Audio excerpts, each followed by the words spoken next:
মাছের গল্পের 25th এপিসোডে আপনাদের সবাইকে স্বাগত জানাই। আজকে আমরা আমাদের শরীরের নিউট্রিশন নিয়ে কথা বলবো। অনেকের একটা বদ্ধ ধারণা আছে মাছ খেলে অনেক ধরনের নিউট্রিশন পাওয়া যায়, অনেকে বলে মাছ না খেয়ে চিকেন খেলে ভালো নিউট্রিশন পাওয়া যায়। আমি তাদের উদ্দেশ্যে আজকে এই টিপসটা বলবো।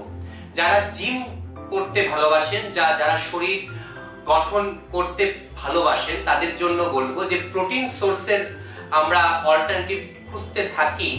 আপনারা তেলাপিয়া মাছ অতি সহজে বয়েল করে আপনাদের অ্যাজ এ প্রোটিন অল্টারনেটিভ হিসেবে খেতে পারেন।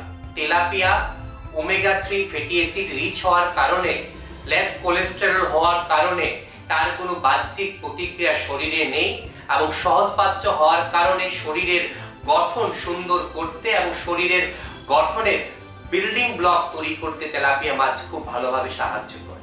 আশা করি এই টিপসের মাধ্যমে আপনারা যারা জিম লাভার্স তারা এই উপকৃত হবেন। তার পাশাপাশি যারা শরীর স্বাস্থ্য সম্পর্কে নিজেকে অবগত রাখতে চান তাদেরও এই টিপস কাজে লাগবে। আশা করব মাছের গল্পের বাকি এপিসোডগুলোতে এইভাবে আপনারা আমাদের সঙ্গে থাকবেন, পাশে থাকবেন এবং আমাদের এই কন্টিনিউশন জার্নি এগিয়ে নিতে আমাদের সাহায্য করবেন। নমস্কার।